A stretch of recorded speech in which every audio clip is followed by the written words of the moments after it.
Defense Institute perched on the edge of the Andorian Nebula like a monument to organized violence, its crystalline towers reflecting the swirling cosmic gases in ways that suggested either profound beauty or impending doom, depending on one's philosophical inclinations and current life expectancy.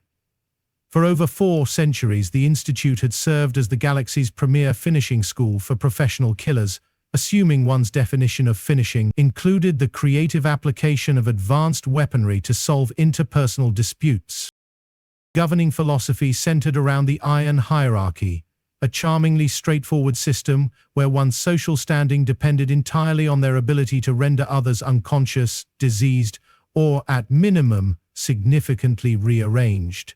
At the apex of this intellectual pyramid stood Supreme Battlemaster Zorith Val'kyn, a Catherian whose approach to conflict resolution made natural disasters look subtle by comparison. Stood nearly 3 meters in height, his crystalline exoskeleton pulsing with bioluminescent patterns that indicated either deep meditation or the imminent vaporization of nearby objects. His 4 articulated arms moved with the fluid precision of someone who had spent decades perfecting the art of simultaneous multiple-tegment destruction, while his compound eyes processed combat scenarios at roughly 17 times the rate of most sentient species. The Institute's promotional materials described him as undefeated in over 3,000 combat engagements, though they tactfully omitted mentioning that most of these engagements had lasted less time than the average sneeze. Student body represented a delightful cross-section of galactic aggression. Drakmari cadets brought their natural ability to manipulate gravitational fields, turning physics into a personal weapon. The insectoid Vexi possessed razor-sharp chitin and the charming habit of secreting paralytic toxins during combat. Quantum phase ethereals could partially exist in multiple dimensions simultaneously, making them nearly impossible to target effectively. The cybernetic Forgeborn had replaced inconvenient biological limitations with an impressive array of built-in weaponry. Human. 8 weeks ago aboard a standard diplomatic transport, looking about as militarily impressive as a soggy piece of toast. While her fellow cadets boasted natural armor, energy projection capabilities, or the ability to exist partially outside normal space-time, she possessed the remarkable distinction of being utterly, completely, devastatingly ordinary. Standard biped configuration, no visible augmentations, no apparent weapons systems, and a peculiar tendency to observe everything around her with the intensity of someone taking detailed mental notes for a particularly important examination.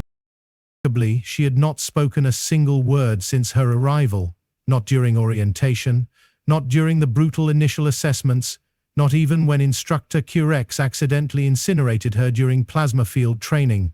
She had simply extinguished herself, filled out the incident report in perfect academy standard, and returned to whatever mysterious mental processes occupied her silent existence. Found her muteness either entertaining or deeply irritating. The Dragmari theorized she communicated through gravitational fluctuations too subtle for their senses to detect. The Vexi assumed her species used chemical markers below their detection threshold. The Ethereals, being somewhat outside normal reality anyway, concluded she might not actually exist in the same dimensional framework as everyone else. Never bothered to acknowledge her existence, which represented the closest thing to mercy the Institute traditionally offered. Daily schedule would have impressed professional torturers with its attention to systematic suffering. Combat training commenced at 400 hours, with full combat elimination matches that frequently required body recovery rather than medical attention. Strategic warfare analysis followed at 700, where cadets learned to calculate acceptable loss ratios with disturbing enthusiasm. Weapons mastery consumed the afternoon, during which students explored creative applications of everything from molecular disruptors to weaponized cutlery. Carefully orchestrated violence, the human participated with the mechanical efficiency of a maintenance unit programmed for basic functionality. She absorbed her regular beatings without complaint, submitted tactical analyses that met minimum requirements while inspiring no one, and handled advanced weaponry with all the passion of someone performing routine inventory management. Her performance consistently ranked in the bottom 5%, a position that would normally result in remedial training, psychological counseling, or expedited return to her homeworld in a shipping container. Continued functioning with the reliability of basic equipment designed for adequate performance, and nothing more impressive. Regarding her inevitable breakdown became a popular recreational activity. The Drakmari wagered she would crack during advanced gravitational warfare training. The Vexi insisted she would succumb to chemical interrogation protocols. The Forgeborn, with their computational precision, calculated she would experience complete systems failure within 67.8 standard hours. Them all, by continuing to operate with the consistency of a chronometer programmed to measure the passage of unremarkable time, introduced the semester's most anticipated tradition, qualification trials for the Institute Championship. Every cadet who had survived the initial culling would face progressively more lethal opponents, culminating in the ultimate challenge, the Crucible, a single combat engagement with Supreme Battlemaster Val'kyn himself. Its 4th-century history, exactly 23 cadets had attempted the Crucible. 15 had required complete molecular reconstruction. 5 had been classified as total material losses. 3 had transferred to other institutions after developing what the medical staff politely termed reality dissociation syndrome. None had achieved anything resembling victory. Existed not as a genuine test, but as a demonstration of absolute superiority. Val'kyn used it to reinforce the Institute's fundamental principle.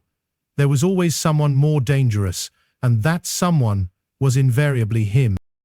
For championship qualification required extensive documentation, psychological profiles, medical clearances, tactical assessments, and a formal essay explaining one's philosophical approach to organized violence.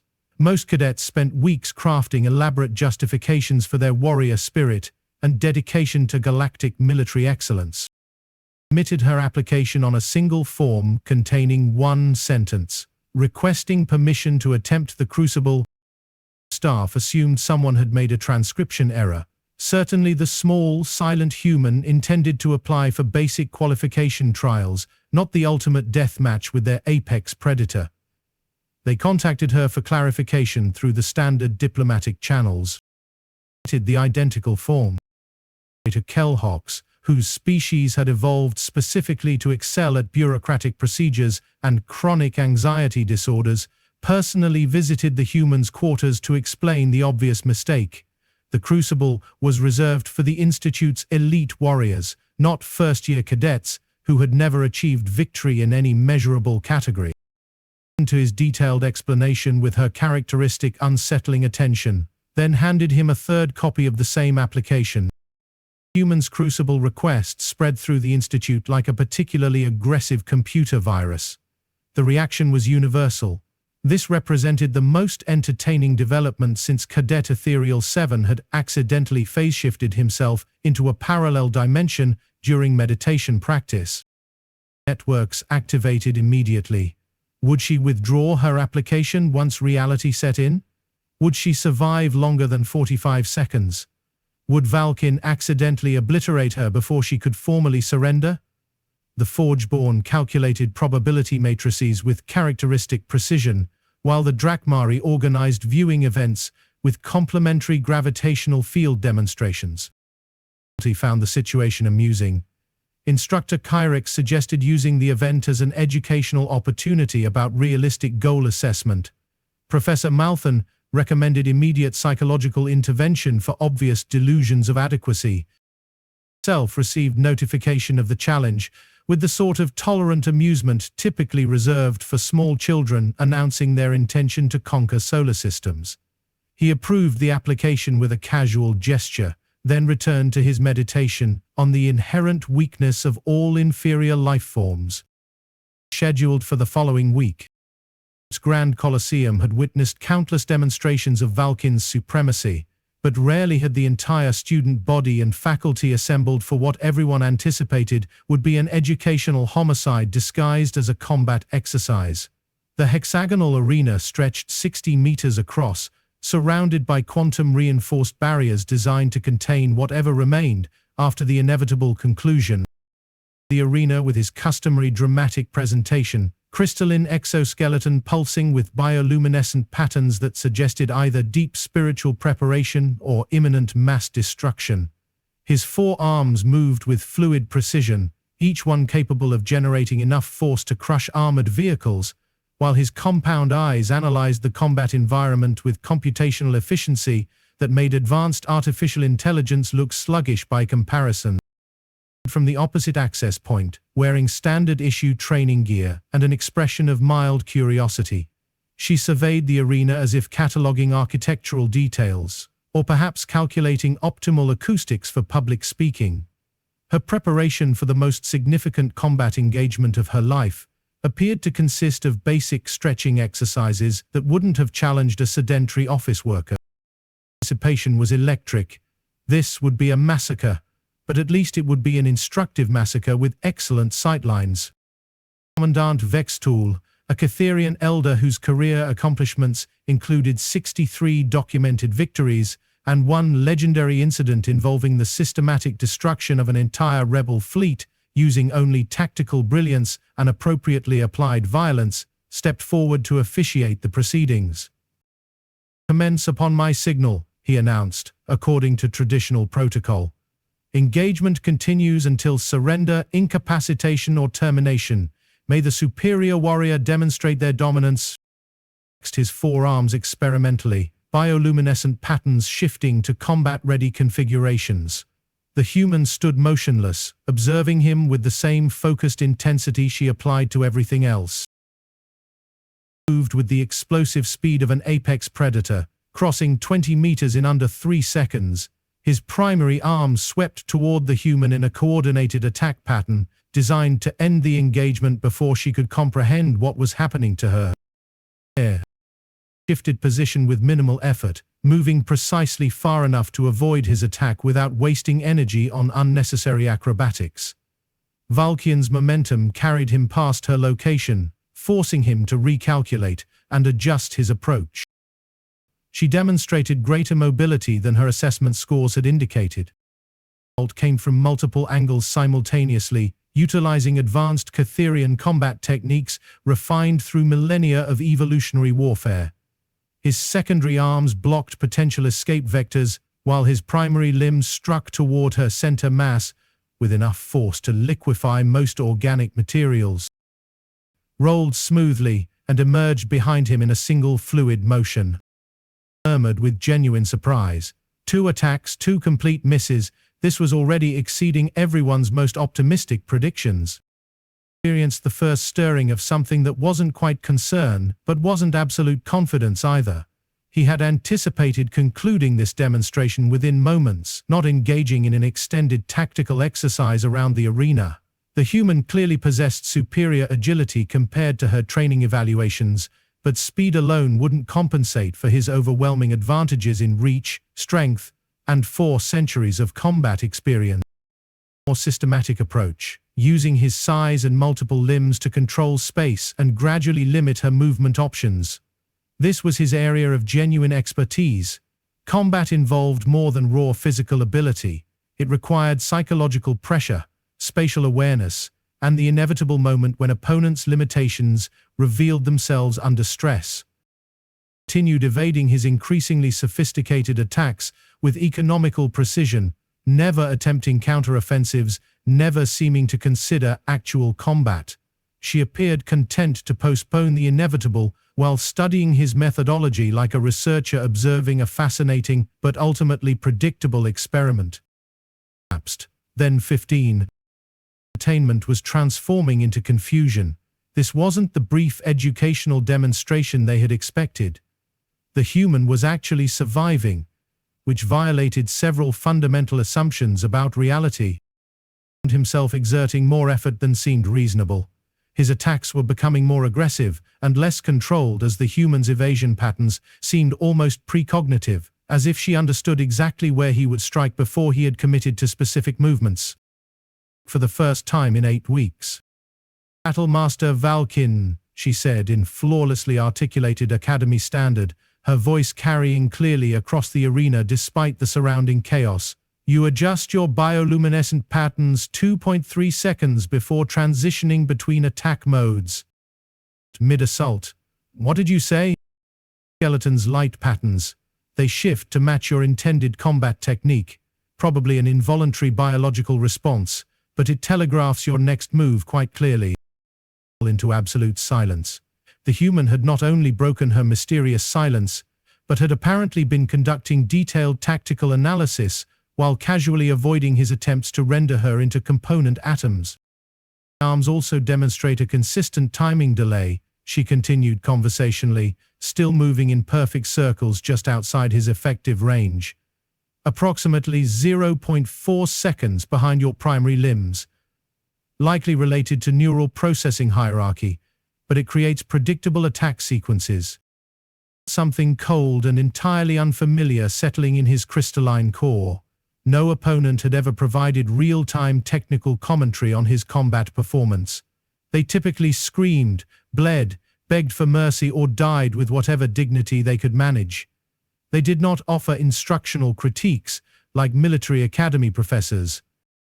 The habit of dilating your respiratory apertures before executing killing strikes, the human added helpfully. It's probably an autonomic response to increased oxygen requirements, but quite noticeable once you understand what to observe. Achieved perfect silence. The small, supposedly primitive human was dissecting their supreme warrior like a biological specimen prepared for educational purposes. The next attack sequence was faster and more brutal than anything he had attempted in decades. The human avoided it with the same casual efficiency, but now she was providing continuous analysis while she moved. Warrior caste psychology relies heavily on intimidation as a primary tactical element, she observed, smoothly ducking under his sweeping crystalline limbs. Your entire combat philosophy is constructed around establishing psychological dominance through superior physical presence and overwhelming force demonstration, but intimidation only functions effectively when your opponent experiences actual fear. Evasion pattern to make direct eye contact with all four of his compound visual sensors simultaneously. Experiencing fear, Supreme Battlemaster. I'm conducting research. Mental shifted in the arena's atmosphere. The human was no longer prey being systematically hunted by a superior predator. She had become a scientist, studying an interesting but ultimately comprehensible research subject.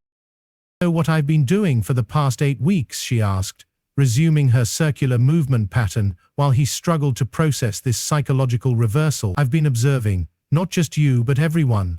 The Drakmari create gravitational fluctuations in their inner ears before manipulating external fields. The Vexai's toxin production requires specific muscular contractions that create visible chitin stress patterns. The ethereal's dimensional phase shifting follows quantum probability curves that become predictable with sufficient observation time. Attacks were becoming increasingly desperate and uncontrolled. The methodical, overwhelming approach that had served him for 4 centuries was dissolving as the human's words stripped away his mystique, like acid-dissolving protective armor. She continued, her tone shifting from analytical to something approaching clinical sympathy. "You represent the most fascinating case study in this entire institution, the legendary Supreme Battlemaster Val'kyn, apex predator of the galaxy's most elite military academy. Do you understand what you actually are?" Val'kyn commanded, his first words since combat had commenced. She said with devastating simplicity, "An extremely sophisticated, highly trained 4-century-old fraud. Your entire identity depends on being more dangerous than everyone around you. Remove that superiority, and what remains?" Stopped moving entirely. Time since combat had begun, she stood completely stationary in the arena's center, arms relaxed at her sides, presenting a perfect target for any attack he might choose to execute. She said quietly, "Show me what the great Val'kyn does when his opponent refuses to be intimidated." Charged with the accumulated fury of 4 centuries of unchallenged dominance. His assault was technically perfect, utilizing every combat technique he had mastered, every biological advantage his species possessed, every lesson learned through countless victories. It should have reduced the human to constituent molecules, distributed across several cubic meters of arena space. At the last possible instant, and he crashed into the quantum-reinforced barrier with sufficient force to create hairline fractures in materials designed to contain stellar-level energy discharges. Gasped collectively as debris rained down from the impact site. "Total weakness of frauds," the human said as Val'kyn struggled to extract himself from the barrier wreckage, "is that they've never developed coping mechanisms for failure. They've constructed their entire identity around being superior. So when that superiority is challenged, they don't adapt or learn. They just become more desperate." And toward her, bioluminous patterns flickering erratically, but something in his compound eyes had changed completely. The absolute confidence was gone, replaced by something no one in the Institute had ever witnessed before: genuine uncertainty. "My species' most significant evolutionary advantage?" the human asked conversationally. "It's not physical strength or speed or natural weaponry, it's cognitive adaptability. We survive by learning continuously, by modifying our behavior when circumstances change, by developing novel solutions when traditional approaches become ineffective." Walking directly toward him. "Importantly, we survive by understanding our adversaries more thoroughly than they understand themselves. I've spent 8 weeks studying you, Supreme Battlemaster, not just your combat techniques, but your psychology, your motivations, your deepest fears." Pressed against the damaged barrier, forearms raised in defensive positions. "Fear," the human continued relentlessly, "is not death, or physical pain or combat defeat. Your fear is exposure, being revealed as ordinary, being just another Catharian warrior instead of the legendary apex predator." Just outside his reach, close enough that he could have grabbed her easily if he had possessed the psychological capacity to act. "My proposal, Supreme Battlemaster: surrender immediately, and I'll inform everyone that you deliberately lost this engagement to teach us about the dangers of underestimating opponents. Your reputation remains intact, and you can pretend this was an elaborate educational demonstration." Achieved perfect silence, except for the quantum barrier's subtle energy fluctuations. The human continued with scientific precision. "Continue this charade, and I'll provide detailed explanations of exactly how predictable and ordinary you really are, in front of everyone, with comprehensive analysis." Bioluminescent patterns flickered chaotically. 4 centuries of absolute dominance warred with the growing realization that he was confronting something completely outside his experience, an opponent who understood that genuine victory came not from physical supremacy, but from psychological warfare conducted with surgical precision. The human advised, "Because I have approximately 63 additional observations about your techniques, and most of them are significantly less complimentary than what I've shared so far." Supreme Battlemaster Val'kyn, apex predator of the Stellaris Defense Institute, terror of 1,000 battlefields, looked into the human's calm, analytical gaze, and saw something that made his crystalline exoskeleton dim with genuine terror. Who had completely figured him out. "Surrender," he whispered, his voice barely audible above the arena's ambient energy hum. Exploded into chaos.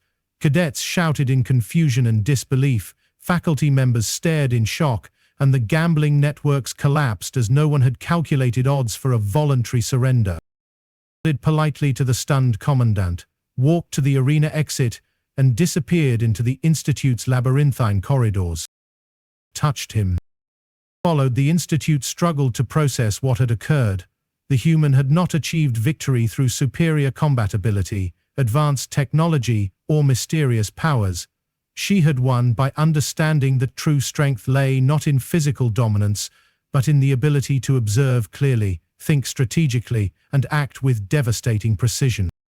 Hierarchy began to crumble as cadets realized that the Institute's fundamental assumptions about power and warfare were perhaps more complex than they had previously assumed. Some adapted to this new paradigm, others requested immediate transfers to institutions where the rules were more straightforward and involved less psychological complexity. Battle Master Val'kyn took indefinite medical leave to reassess his training methodologies and philosophical approaches to combat instruction. The human continued her studies with the same mechanical efficiency as before, though she was no longer silent. When she spoke, which remained infrequent, other cadets listened with the attention typically reserved for natural disasters or incoming orbital bombardments. Premier military institution had learned something valuable about the nature of warfare, though whether this lesson would improve their educational outcomes or simply create more sophisticated forms of psychological trauma remained to be determined. Completed her studies with unremarkable grades, graduated without special ceremony, and vanished into the vast machinery of Galactic intelligence services. Her instructors noted in her permanent record that she showed exceptional promise in psychological operations and recommended immediate advanced training in strategic deception. Clear how accurate their assessment was. New motto, engraved where Val'kyn's victory record had once been displayed, read simply, "True strength takes unexpected forms." They had learned from the smallest, quietest and most dangerous cadet in their 400-year history. It turned out had been studying them all along,